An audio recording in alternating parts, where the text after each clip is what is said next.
Magluluto tayo ng itlog ng pugo. Maglalaga tayo para mabilis tanggalan ng balat. Lagyan natin siya ng konting suka habang siya ay ating pinapakuluan.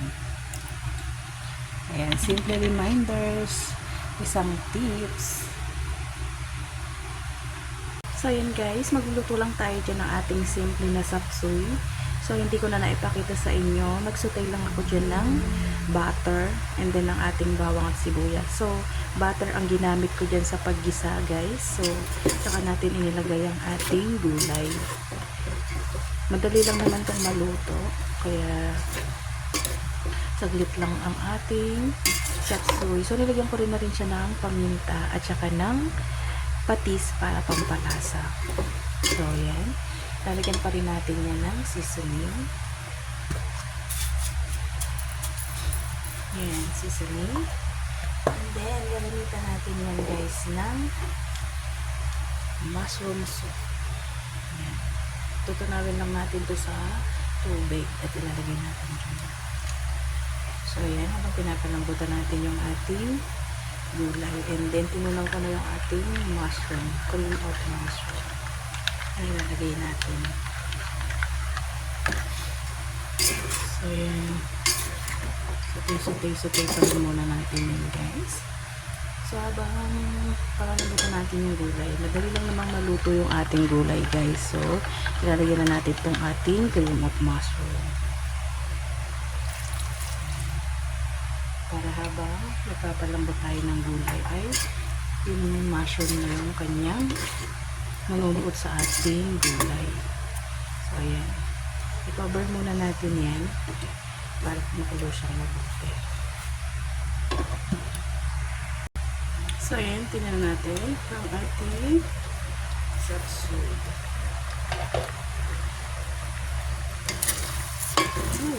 So ayan.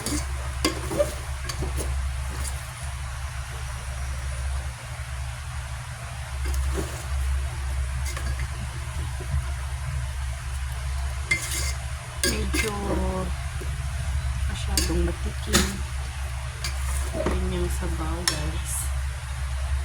Lagyan natin ng ating egg. Lagyan natin ang ating egg.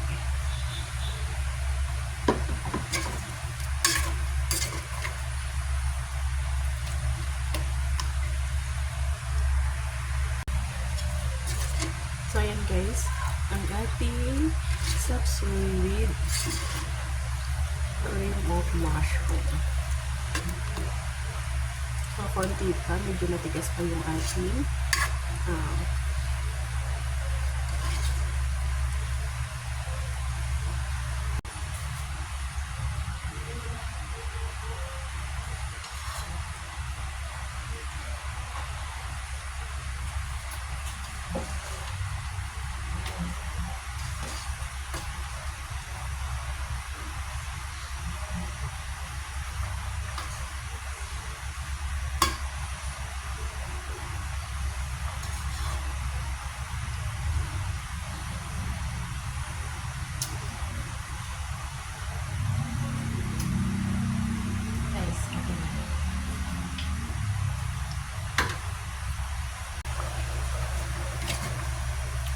sa ating chapsuy with egg and then the mushroom soup.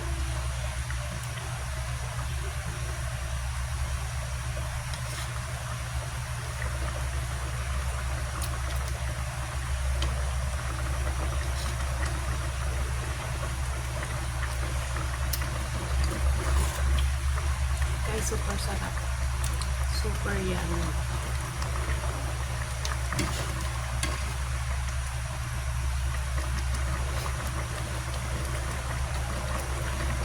Pwede na, pwede na.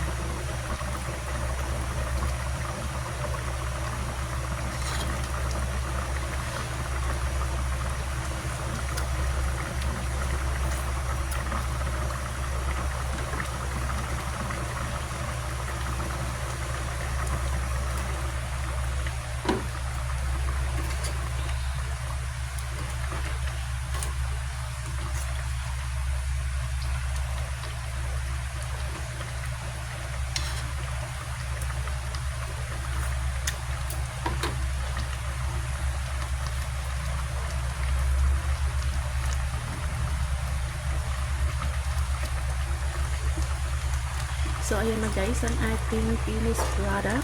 Sapsuy with cream of mushroom. I-try nyo rin yan guys. It's so yummy.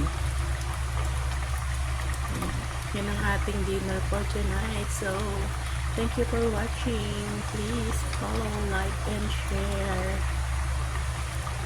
Bye guys.